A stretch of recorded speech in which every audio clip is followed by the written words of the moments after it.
my water just broke. I felt like things really intensified. She was right there and she was coming. It was an amazing feeling. I'm gonna cry just thinking about it. I could feel her head. We heard her cry.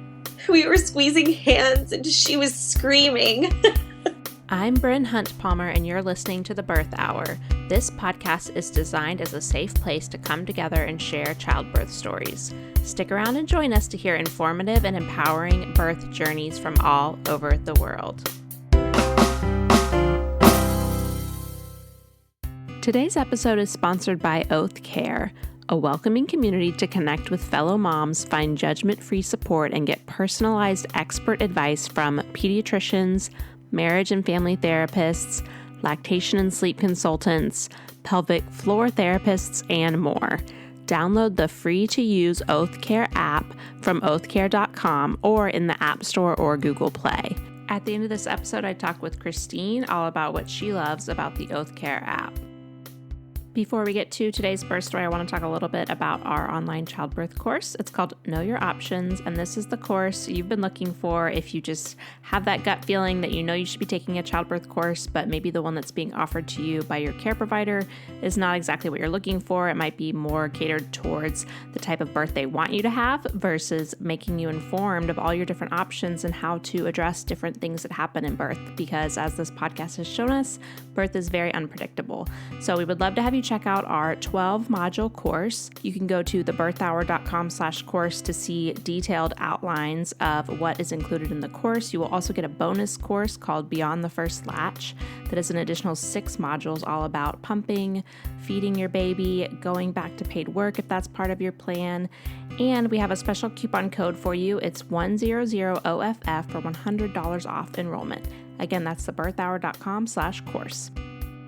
And last thing before we get to the episode, we also want to share that we have a Patreon page. This has been going for about 7 years now, and it's a place where you can support the Birth Hour, but you get fun perks in return, like access to over 600 additional birth stories that are not in your main podcast feed, and of course, membership in our private Facebook group at the $5 a month or more level.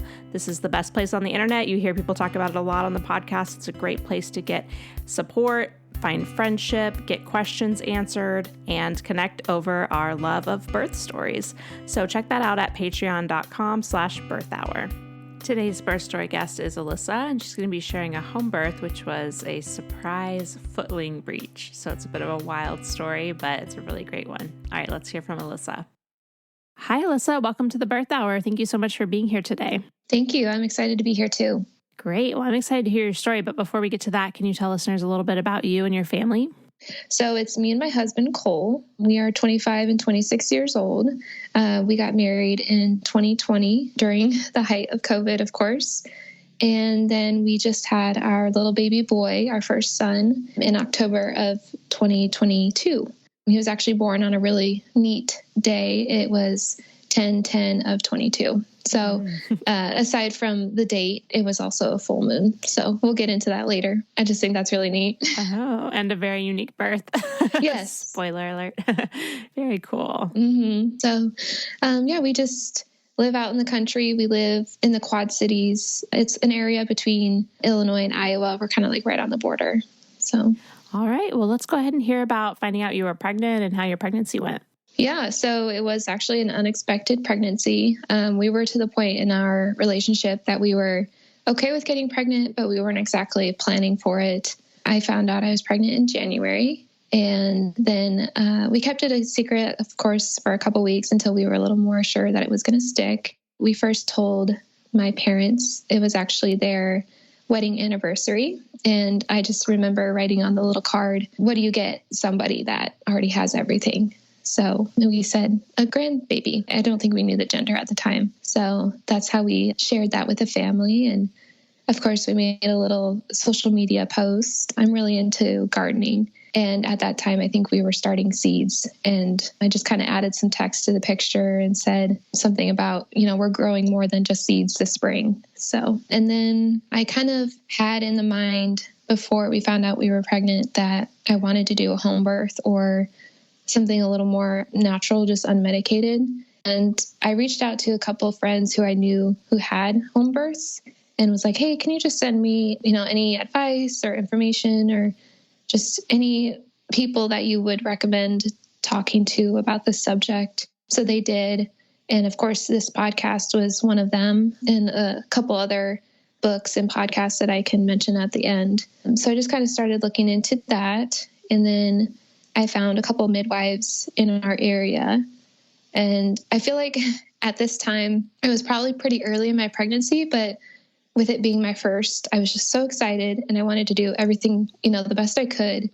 So I reached out to one of the midwives who ended up being my midwife and asking her probably all the wrong questions. But those were just things that I didn't know the answers to. It was more questions related to like afterbirth than like pre-pregnancy and all that. So we ended up agreeing that she would be my midwife. She asked me some questions, to make sure I was low risk, of course. And she did kind of mention, not that she wouldn't be happy to help me with my pregnancy, but with it being my first pregnancy, she did say it was a little more likely that I may have to transfer to the hospital, just because, with first-time moms, it's a little more, it's different than what you think of birth being. Yeah. I do remember her saying that. And then I asked her questions like, what do we do in this scenario? And, she would give me what she would do. So we made sure we were on the right page. We felt comfortable establishing care with a hospital midwife. So she recommended someone that she had a really good relationship with in a hospital near us.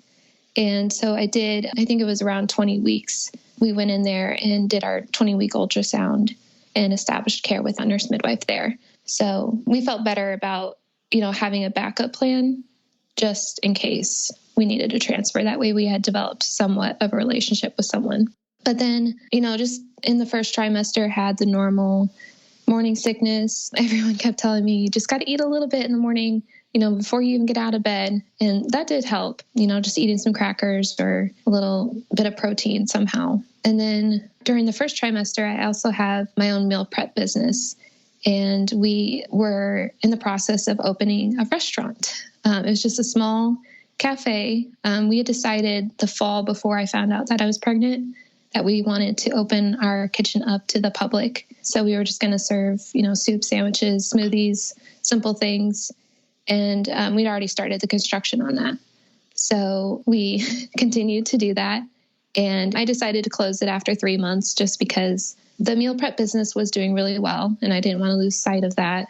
And I wanted to be able to spend time with my new baby when he was here. So we decided to close that. And I'm really happy we did do it. I learned a lot. I established a lot of relationships with some of our local people in the area. And I think it helped the meal prep business grow more because we do offer some of those menu items that we were offering in the cafe on our meal prep menu too. So that was just a little bit of a challenge that we faced at the beginning, getting up early, trying to be here to help open. Thankfully, I have a really awesome crew that half of them are mothers themselves. So they knew exactly what I was going through and they were very supportive. But I just felt as a business owner that I should have been here more, So yeah, that's super challenging to be starting something new during that time. Yeah. So then, of course, the second trimester was a lot better. I think a lot of people typically find some relief in the morning sickness by then. And I think I remember that was probably July. And so, of course, the garden was in full spring and I had the worst heartburn. I never had heartburn before. And anytime I would try to bend over and, care for the garden or plant something new or pull some weeds, the heartburn just got in the way. So I let the garden go that year. It was okay. We have a lot of work to do this spring, but it just makes me that more. Gardens are such a full-time job. Oh my gosh. Yeah. It's a lot of work. Yeah. Especially as your belly gets bigger. Yes. And my husband has a full-time job. So he's also, a little backstory, he's an amputee. And so for him to do, a full-time job and then come home and continue to work on his leg, it's just a lot to ask of him. So we just kind of agreed, we're focusing on other things this year. I'm growing a baby. It's okay. Yeah, definitely. Good lesson in parenting as well. Yeah. And I'm excited to bring him along, my baby along this spring and, just have him outside and breathing in all that fresh air. So let me back up a little bit. We did do a 10-week ultrasound that was, just to kind of make sure something was, developing. And it was really exciting. We saw his heartbeat, fluttering. And I just remember tearing up at that. That really made it seem real. And then we did do, like I said, that 20-week ultrasound. That was to establish care with the nurse midwife and just to kind of look at everything, make sure everything was measuring okay, developing the way it should be. And we had no concerns there. The ultrasound tech felt like it looked really good. And then we also confirmed the gender. And it was a boy. We did do that early blood test. I think it was like 10 weeks where I don't remember the name of it, but you order it online and they send you the little blood prick. And then they, you just send it back to them and they tell you your result. I don't think it's 100%, but I think it does have like a 90 some percent accuracy. So we did do that. And then I think throughout my pregnancy, I do remember kind of waking up in the middle of the night with some leg cramping. And I talked to my midwife about that. And she may have recommended magnesium for that. Maybe, Bryn, that was something that she kind of told me to increase. Yeah. Some people do like the Calm magnesium powder at night, or even like magnesium lotion helps for a lot of people. We've had the 8 sheep one shared on here before that kind of was, they're like sleepy lotion, but it's good for those leg cramps too. Okay, good. And then I did attend the chiro every month. I had been attending the chiropractor previously, but really made, intention of doing it every month. And then as we got into the last trimester, I think I went every other week. And then as we got really close, I went a couple times a week because your hips are really changing and you have a lot of pressure in places you're not used to having pressure. So it just gave me some relief to get back in line. And I'm sure you know this, but for those who might not think of it, it just helps to have, everything kind of in line so that the baby can descend a little easier. And I thought this was really funny. So my chiropractor, she's known me, I've gone to her since I was little. So we have a really good relationship. And she was like, Alyssa, I think as we approached my due date, she's like, I think you got a while still, like at least another week. And I ended up telling my midwives that, and they just laughed because, those chiropractors, they think they know everything, blah, blah, blah. And like meaning it in a good way, a joking way, of course. And sure enough, my chiropractor was right. I ended up having him that next Monday on the full moon, like she said. So I just thought that was kind of funny. Yeah. All right. So anything else that you did to kind of prepare for your birth or what type of birth you envisioned? Yeah, I actually did do some hypnobirthing classes. We have a local doula here in the area that offers those. So that class just kind of goes over some of the questions that you might not think to talk about with your spouse or your partner. Like, what are we going to do after baby's here? What is our night going to look like? Or just getting things in place like meals and maybe even asking family like, hey, after a couple days, can you come over and help with laundry or just give us some time to maybe go take a nap or something like that. So that was actually really important. And we felt that helped us recover in the postpartum period. Because I think leading up to my birth, I was so focused on like getting through birth and I didn't put much thought into afterwards. And I'm really glad that that class asked us those kind of questions so that we had a chance to discuss it before we were exhausted, and the worst came out in us. Yeah, that's so smart to prepare for postpartum as well as birth. Yeah, it's just as important. Mm-hmm. And then our midwife, of course, had a list of supplies that she wanted us to have on hand. Just some things, random things like a garbage bag. I'm guessing to probably put all of the dirty towels or blankets or whatever in. Some toilet paper and just kind of odds and ends that you wouldn't think to have, but it would be helpful to have them right there in the room. And then it was really cool kind of that last week, right before I was due, I had a couple people texting me like, hey, just checking in on you, making sure you're doing okay. I'm like, yeah, no baby yet. I really appreciated them checking in on me.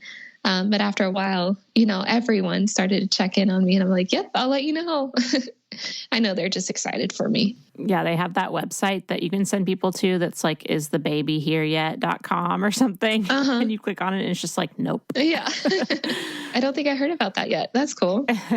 So then I remember as we're past my due date now, I think it was the Sunday before I gave birth, my parents took us to a local steak and seafood restaurant. And I remember my dad saying, now remember, whatever you eat, you might end up throwing up tomorrow. And I'm like, that's very true. I think I just had like crab cakes or something. So, it wasn't terrible, not some greasy food, but I do remember that. And we took a nice family picture. That was the last picture we have together of me pregnant. So that's a really neat memory. So we go to bed that night, just like a normal night. And I was a little uncomfortable. I definitely felt full term, but I remember waking up. It was 2 a.m. and I just immediately felt really crampy. I got up to go to the bathroom. And as I sat up on the edge of the bed, I had this kind of like large amount of mucus I felt release. And so I went to the bathroom and got kind of cleaned up. And I woke Cole up when I came back in, and I was like, hey, I think something might be happening. And he, of course, like laid back down. He's like, just try to lay down, try to get some rest, And I tried to lay back down, and it was already like pretty noticeable. So we at the time had one of those nursing like glider chairs in our room with a little ottoman by it. So I took my pillow and I put my pillow on top of the little ottoman, and I just kind of like swayed back and forth, just kind of moved my hips around a little bit. And as they came pretty regularly, I realized I'd never downloaded a contraction app, which you don't have to. You can just do a timer on your phone, but I felt like that would be helpful. So I downloaded that and would hit the button, when it started, and then hit it when it ended.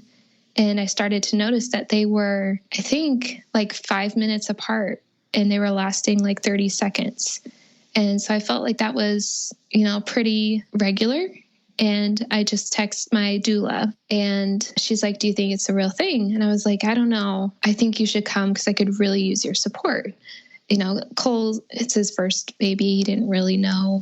He went to all those classes with me, so he probably should have known. But he was like, what do you want me to do? I'm like, I just want you to put your hands on my hips. So he tried to help me out until the doula got there. And we have 2 dogs who are very loving, care for me a lot. We just felt like they'd be a little too concerned.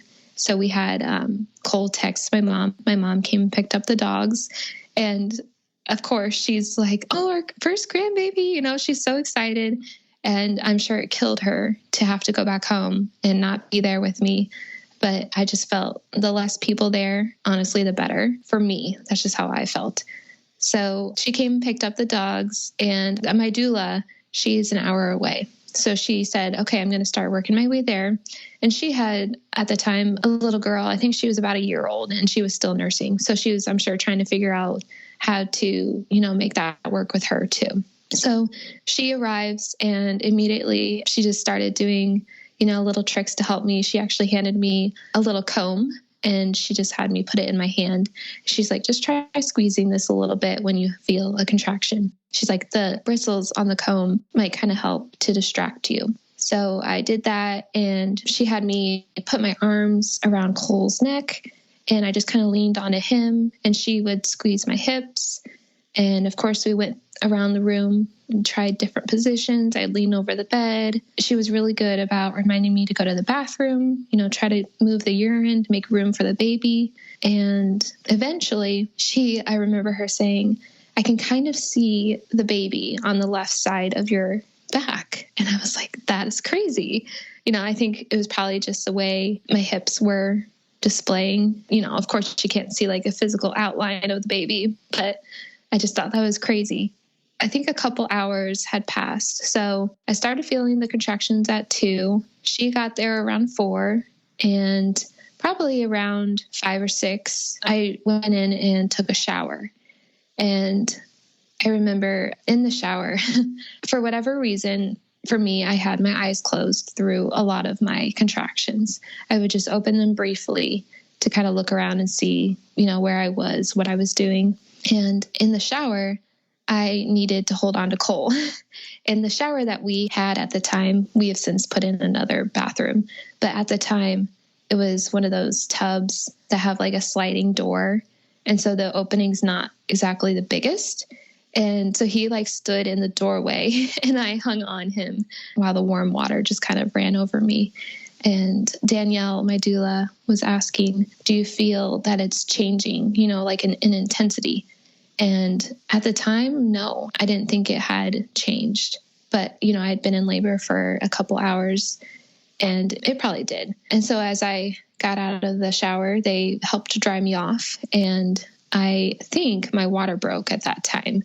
I just remember like uncontrollably peeing on the floor. And I asked Danielle, I was like, is that my water? And she's like, I don't know. It's kind of hard to say. She said it could be your pee too. You're just not able to control it. But she's like, let's go walk out in the living room and see if we can get things to progress some more.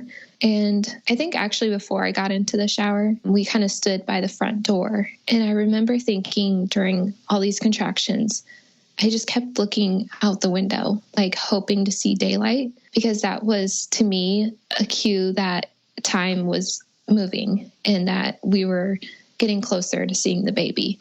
So before I got in the shower, I said, we looked out the front door and I saw that the sun was rising. And she encouraged me to look at that and see, you're doing great. It's been a couple hours now and you're that much closer to your baby. And she actually asked me, do you want to step outside? And this was October, so it was still like fairly warm, but the evenings were getting kind of chilly. And I said, no, I don't want to go outside. It's too cold. So she's like, okay, let's just look at the sun. So then I got in the shower and did that and got out. And we had the spare bedroom that was right across from that bathroom kind of set up to be my birthing room. We had the birth pool blown up, and there was also a full-size bed there for me to lay on. And we had all the tools and stuff there. And I just got under the covers and laid on my side and went through a couple more contractions. And I think Danielle at that time must have run to get a charger for someone's phone, because at that time, I think they let my midwives know that, hey, she's showing some pretty good signs. I think you should be working your way here. And while Danielle was gone, I just had this like little urge to push. And I was like, oh, this is like what they're talking about. You just let your body do it and, you can assist it a little bit, but it does come naturally. So when she came back in the room, I was like, Danielle, I feel pushy. And she's like, oh, okay. So I think she might have called the midwives again and was like, yeah, you guys definitely need to be heading this way. And to give you guys an idea of like the time frame, I think this was probably only 7 a.m. So, contraction started at 2 and we were just at 7. So it was pretty quick. I was definitely prepared for it to go much longer. I think that's kind of normal for a first-time pregnancy. So she just helped me kind of get through some of the pain. And I remember asking her, I was like, Danielle, can you just check me? Can you just look to see? After a couple pushes, I felt like I had made some progress. And I just kind of wanted, I don't know what answer I was looking for, but I just wanted to know what was going on. And so she checked me and she was like, I don't know what I'm seeing exactly. She had to go a little further than I might have expected her to see anything. But she's like, I see little like blue knobs. And she's like, I can't tell if it's the umbilical cord or toes. Oh my gosh. And, I could kind of tell that she was a little worried at that time. Yeah. So she called the midwives and was, explaining to them, I've checked Alyssa. This is what I'm seeing. I can't tell what it is. She's like, what do you want to do? And the midwives were on speakerphone and Sarah said, she's like, Alyssa, I'm going to call the EMTs just to have them there. And she's like, if this is the umbilical cord, that's what gives the baby nutrients and oxygen. We don't want that kinked, in the birth canal. So that was, to me, it was not what I planned. I didn't plan for that to happen in my mind. So I was a little uneasy with that. I don't think I let that show, but internally I was a little bothered by that. So I think they were already on their way. They were for those of you who are like in our area, they are in Rock Island. So that's about 20 minutes from my house. So they were already on their way, thankfully, about 10 minutes out. So they called the EMTs, and they actually arrived at the same time. So they're pulling into our driveway as the EMTs are arriving. And they said to the EMTs, if you don't mind just waiting out here, we're going to go assess the situation, see if, we feel like we need your assistance. And the EMTs kind of threw their arms up and they were like, yeah, that is totally fine. You probably have more knowledge in this area than we do. So Sarah and Miranda came in. Those were our midwives, and they were really calm, even though the situation kind of turned a little hectic.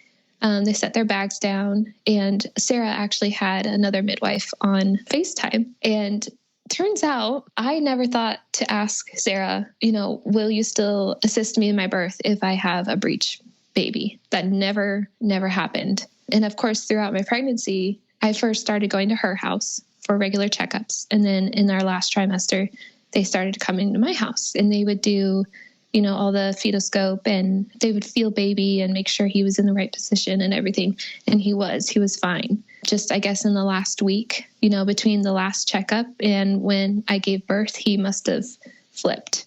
So turns out she had never delivered a breech baby. So she had another midwife on FaceTime who was there to kind of assist her. And long story short, the midwife told her, don't touch the baby. The baby has to make a certain turn at a certain time. I didn't exactly hear everything, so I don't know what she told her. But, as long as you see this happening at this point, it's going to be okay. Like, he's going to be fine. So I remember feeling a lot of pain. I hate to say that word because it is a sensation. But at that point, I pushed out one of his feet, and it felt like I had delivered his whole body. And I was so discouraged to hear that it was just one of his feet. So at this point, I'm getting pretty loud, and Danielle's like, yeah, you can scream. Like, it's okay. You're going through a lot. This is really, really hard.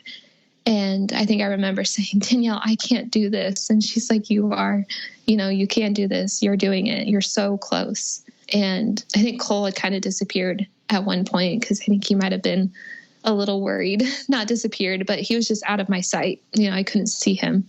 So they ended up telling the EMTs, hey, if you're okay with it, just hang out in the driveway. If we feel like we really need you, we'll have you come in. But they felt like they had the situation under control. So I think about an hour had passed of me pushing and trying to get him out. And I made a little bit of progress. I ended up getting his second foot out. And the way they kind of described it to me was his legs were kind of making like a 4 position. So like his knee was bent on one of his legs, which was kind of preventing them from coming out really easily. So I kind of felt like a really intense pop when his second foot came out. And then they encouraged me to push some more with the contractions. They told me on the phone when they found out that he was breech, they were like, okay, Alyssa, I need you to get on your hands and knees and kind of do like an inverted position, kind of stick your butt up in the air a little bit and use gravity to keep him in you.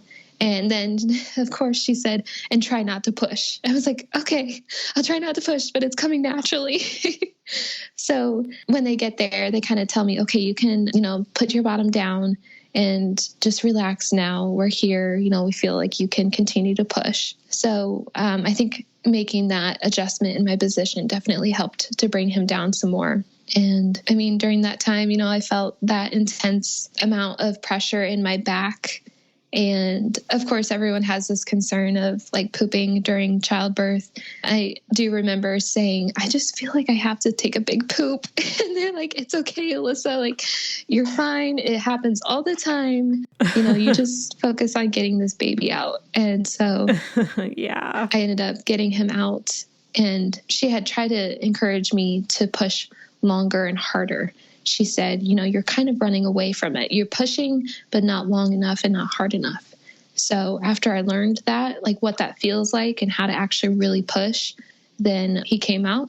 And as he was coming out, he actually peed on Cole. Cole was like right next to him. and, just shot a little bit of pee over at him. Yeah. So that was Cole's little welcoming gift. And I didn't talk to them about this, but they did put a little mask on him and just pump a couple pumps of air into his lungs, maybe clear up his passageways and whatnot. But then they put him right up onto me, and, he was covered in all that fun stuff, but I didn't mind one bit. We just gone through a lot of work. So he was there, and that was 8:36 in the morning. So it was I felt really quick birth. Yeah, that is fast. And what was everybody's reaction to the way he arrived? To give a little more detail, Sarah, the midwife, she, was really surprised by it. And I think Cole, I kind of talked to Cole about it a couple days later, because it did go different than I had planned. And I don't want to say it was traumatic, but, I was just so in the mindset that I was going to go a certain way, and it didn't, even though it did turn out to be a really good result and experience. But he did say he felt by looking at Sarah that she was a little more concerned.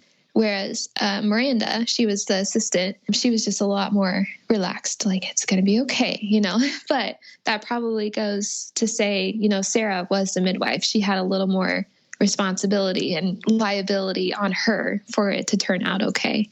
I mean, Danielle, she said, like, you're a badass. You just birthed a breech baby at home. Like, you did something crazy. And I was like, yeah, I guess I did. It just, there's so many emotions going through my mind at that time that I didn't really think about it like that. So it was really cool to hear that. And Of course, Cole was relieved to know that everything had gone okay, because that was totally unplanned. Yeah, nobody ever plans for a surprise breech birth.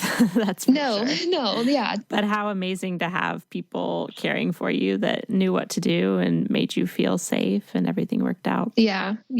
And like, looking back at it, yes, it was definitely a responsible decision to have the EMTs there, in case we did have to transfer to the hospital quickly. And it wasn't what I'd mentally prepared for. So I did have to kind of, cope with that. But they didn't even come in the house. I don't know why it really bothered me. They just stayed outside. Yeah, I mean, it's just like a level of, uncertainty, I think, kind of hanging over the whole scene probably. And like you said, not what you envisioned at all. Yeah.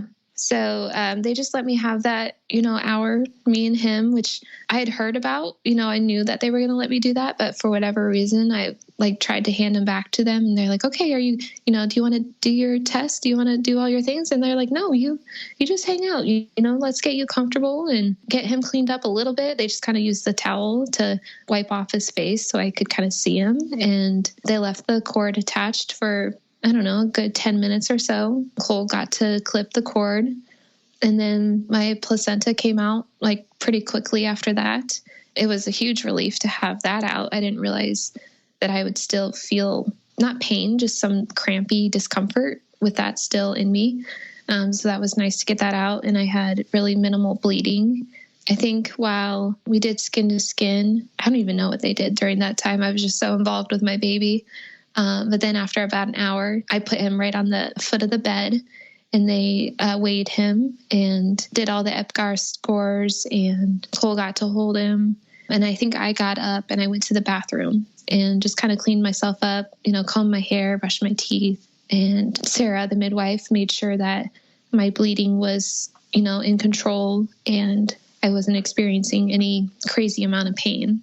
And then I did have a little bit of tearing. It was a little internal, and she kind of debated even stitching me up, but she felt like I'd have a better recovery if she did. So I think she just put a couple stitches in there to kind of help move things along, which it didn't hurt at all. She did. I asked her before, I was like, are you going to numb me? She's like, yeah, if you want me to. I was like, yeah, definitely. So she helped me there. And yeah, everything. I mean, that was 8:30 in the morning. So we had, just welcomed this beautiful baby in our lives and had the whole day to process it and rest. And my mom, of course, she was the first one to come back. She came back, I think around 11. We ended up texting her a couple hours later and said that he was here. And she was so excited to see him. I'm her baby. I'm her firstborn. And so, moms care just as much as you do for your little baby. So she was thrilled, and we just hung out for the day. And we had my dad and Cole's mom come over, And we just did a lot of skin to skin. And Danielle, she did actually take my placenta and dehydrated it for me. So we ended up putting that in capsules. So I took that. She put in a nice roast and vegetables and potatoes for dinner. So it was just a really relaxing day. We tried to get breastfeeding going, and, they were really encouraging with that. They reminded me that his belly was really tiny and it didn't need a ton, just a couple drops would be good enough for him. I do remember kind of as a couple days went by, my milk came in, of course, and I almost stopped nursing. And on day 3 in the evening, a lactation consultant came out to the house, and she was so kind and so helpful. She showed me how to use my electric pump that I had purchased, and just some tips that I guess I didn't know. I didn't take any breastfeeding courses beforehand, and maybe that would have helped. But she was just so encouraging. And thankfully, we still are breastfeeding, and I definitely probably would have quit on that 3rd day had I not had that. So I think that's probably, aside from having a doula, I would definitely have a doula at your birth. That's like my number 1 recommendation. And then number 2 is if you don't have a family member or someone close to you that you can talk to about breastfeeding, definitely have a lactation consultant help you with that. Yeah, for sure. And like a family member who's like up to date on more current practices and things. Because if it's like your mom, she might have had a very different experience with breastfeeding. Yeah. Well, and speaking of that, I remember my mom, she tried, of course, and then ended up bottle feeding me and my brother. And she said that the lactation consultant that she had was so rude and really pushy. And she thinks, that was why she discontinued the breastfeeding. That was just her experience, but she did not have a good experience with a lactation consultant. And so I was really blessed to have a really good experience with that. That's great. Mm-hmm. Anything else from postpartum you want to share? Yeah, the nights were a little tougher than I had anticipated. Like I said earlier, I was just really focused on the birth and, really being up for the first night. I really think I probably only got like an hour of sleep that first night. Cole was trying to help as much as he could, but, with me trying to do breastfeeding, it was mostly on me. He'd get up and get me water and help soothe the baby and rock the baby. And we were still trying to figure out, like, why was he crying? Why was he up? And there was just all these things that we didn't know as first-time parents. So he was very supportive. But a couple of days after that, we had my grandma over. I was like, can you just come over and I'll feed him, and then I'm going to go to sleep. I'm going to take a couple hours to sleep, to catch up on sleep. And we both went up because Cole had a couple of weeks off of work. So he was able to get some rest too. And of course, the day after, the midwives came and did their 24-hour checkup and did some of the tests there. We did have the genetic testing done, and they did his footprint and handprint, and just kind of checked in on the breastfeeding. She's like, yeah, I would definitely recommend this gal who we have a lot of our clients go through. She's so kind. So she was the one that kind of encouraged me to do the lactation consultant. Then she's like, we're here for you. We're only 20 minutes away if you need us to come out. But if you don't need us, we'll come out next week. So they came out 24 hours a week, and then possibly 2 weeks. And then after that, I think at 6 weeks, I started to go to her house. She just had an in-home office. So yeah, we just worked on the breastfeeding, and I took it really easy. They really encouraged the, 40-day rest period. So 1 week in the bed, 1 week around the bed, and then 1 week in the house. And then the 4th week, you just kind of spend, in your community. So I think that really helped with the recovery, having a spouse or a friend home with you to just do simple tasks like refill your water or warm up some lunch, is really helpful. And to just watch the baby while you go shower was really nice too. Yeah, those are all really great tips and things to keep in mind. And yeah, I don't think really anything can prepare you for those nights and the lack of sleep. And I look back and I'm like, I don't know how I did it. Yeah, especially with 3 little ones. Yeah. Yeah. All right. Well, that was so great to hear your story. Do you have any resources you want to add at the end? Yeah. So, of course, I listen to the birth hour driving to and from work all the time. I purchased a couple books, and I did skim through them One of them was Ina May's Guide to Childbirth. And then the other one was, I think it was Natural Mama Guide to Childbirth as well. And then another podcast I really enjoyed was Birthing Outside the Box. That one is a little more geared towards home birth and just, again, shares a bunch of birth stories. So I think, just in talking with like-minded people, maybe trying to avoid talking to someone who's had maybe a negative birth, because filling your mind with negative thoughts and experiences aren't always helpful. It's good to know what could happen and whatnot, but in the end, you have to have positive thoughts going into your birth.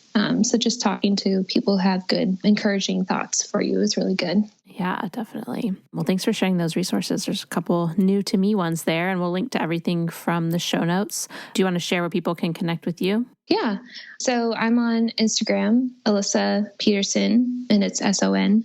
And then 2020, that was the year my husband and I got married.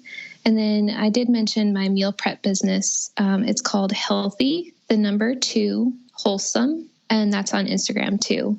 We do only offer local meals here in our area, but if you just want to follow to get some, meal prep ideas or inspiration, I'm there too. All right. Well, thank you so much again for sharing today. Yes. Thank you for having me on. I was so excited to share my story. Now I'm going to chat with Christine about the Oath Care app. It was such a great conversation, and I'm so impressed with everything that Oath is offering. So be sure to check out this free app. There will be a link right under the episode in your podcast app, as well as on the show notes. And of course, you can just search for Oath Care in any app store as well. All right, let's get to my conversation with Christine. Hi, Christine. Thank you so much for being here today to talk with me about Oath Care. Absolutely. Glad to be here. Awesome. Well, will you tell listeners a little bit about you and then how you found out about Oath? Yeah. So I live in San Francisco, California, and I found out about Oath through a friend and a neighbor who introduced me to the founder, or one of the founders of Oath, Michelle Stevens.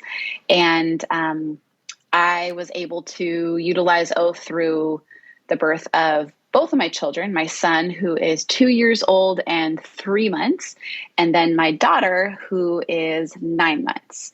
So I was able to utilize Oath through both of my pregnancies, and certainly both postpartum. Very cool. All right. Well, let's talk a little bit about how you used Oath and how it was helpful to you during that time. So I think with my son, who's my first, everything was 100% new to me with just the world of children. And so I think for me, one, the group that I was in initially, I was late in the sense of all the moms in my particular group had given birth prior to me, and I was about a month or two behind them. So I got to watch all of them in my group chat talk about all the things, newborn life and feeding. And so I feel like it actually gave me a little bit of preparation of like, oh, this is what I have to look forward to. And I got some questions answered even before I had them. And so I was able to really just see their stories and, give myself a little bit, just some tools to use upon the birth of my son. And then postpartum, I had plugged into Oath's marriage family therapist, or one of their marriage family therapists, just with the idea that I needed extra support in this new season of being a new mom, of making big decisions about whether or not I was going to return to work. And she's been a lovely human, and I saw her through into my second pregnancy as well as postpartum. And so that was somebody that you found in Oath and then kind of took that relationship outside of Oath as a, one-on-one client therapist. Exactly. Yeah. I found her through Oath, and actually she's still part of my individual care team, which is lovely because she knows my history. We have all this, we have all this history together, and she's still able to feed into that, even though I'm not a one-on-one client anymore. Very cool. Can you tell people what that care team is and how that works? Yeah. So Oath, on the Oath platform, you get an individualized care team. On my particular care team, I have a pediatric nurse. I have a marriage family therapist. I have a sleep consultant because I was having some sleep I had a lot of sleep questions recently, and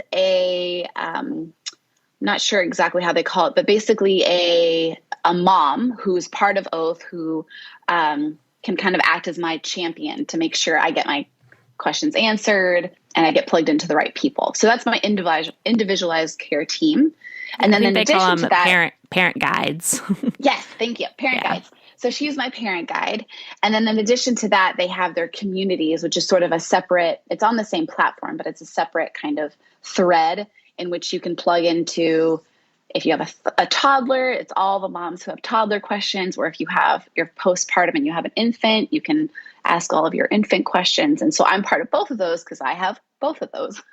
Right. And so those are fun to ask questions and hear tons of different responses from moms, but also from the providers who then jump in. Very cool. Okay. And so then you used it throughout your second pregnancy and postpartum as well. Was there anything that was particularly helpful for you during that time? Yeah. So through my second pregnancy, through the Oath platform and app and asking questions, I was able to locate a doula that would work with me through my second pregnancy.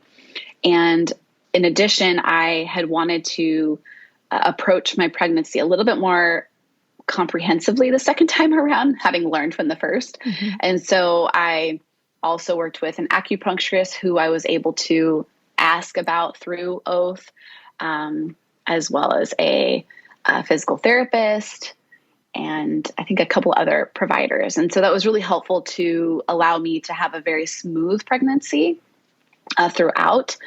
And I don't think it would have been as smooth as it had been if I didn't have those providers. Additionally, my daughter turned out to be breech at 34 weeks, which posed a lot of questions about whether or not I was going to be pushed to have a C-section or not. And I feel like through the providers that I had been able to establish through Oath, I was actually able to advocate for myself to avoid a C-section and have a unmedicated breech delivery, which is very rare. Yeah. And I was given all of the tools and resources and really confidence to fight for myself because of the people I had on my team.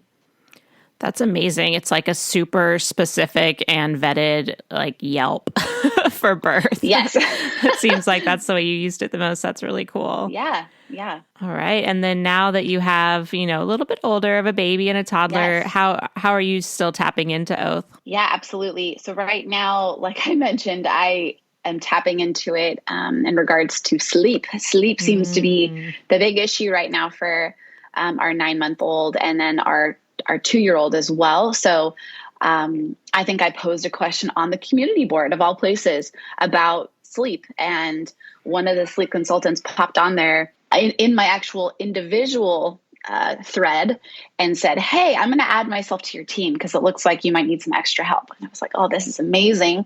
And so she was able to schedule a 15-minute just one-on-one talk with me or consult. And we were able to kind of problem solve for my daughter. And within the next day of us talking together, we had a plan and I got to implement it and she slept better, which was amazing. So she went from like only napping 30 minutes to napping 2 hours, which was great. And then I think with my son, we entered into potty training, and I didn't necessarily utilize it in the sense of questions about potty training, but I got to see what other moms were doing for potty training or just kind of troubleshooting, as well as troubleshooting the fact that he wasn't sleeping around the same time of potty training and understanding why that was. So my pediatric nurse was able to hop on and go, well, this might be why. So I think just clarifying, I feel like it's allowed me to enter new stages of development without being in the dark and able to realize these things are normal. I also have utilized it we had a series of illnesses earlier this year, and things like I was able to pop on the app and be like, I think I want to go get my daughter checked out. Does that sound right? And one of the nurses popped on and said, follow your gut. That sounds like a great idea. If you can get her checked out, do it. And so it just helped boost my confidence to listen to my mom gut. So that's another thing. I think I've been really impressed by the providers yes, guiding us in the right direction if we're going down the wrong direction, but also just building us up when we are of sound mind and we do have good intuition, just to follow it, because half the time we really do have, or most of the time really, we do have good intuition on our own children, but we lack the confidence to follow through. So yeah, and I think sometimes we just need to hear it from a professional. Like I know I've given advice to mom friends and they're like, oh, I don't know. And then they finally hear it from like a sleep consultant. They're like, okay, I'm going to do it. Exactly. It's like you need that extra validation, which I totally get. Absolutely. So what's the response time like when you ask a question? Yeah. So it varies a little bit, but I think for me personally, with a lot of my questions, it's been within the next like 12 hours, if not less than that. Amazing. So I think maybe on occasion a little bit longer, let's say it's a weekend. And if it's not like, I've noticed if it's not a crucial question and it's more like just a comment, it might be a little bit longer. But anytime I've had a question of like, what do I do? Yeah. It's been really quick, which has been impressive.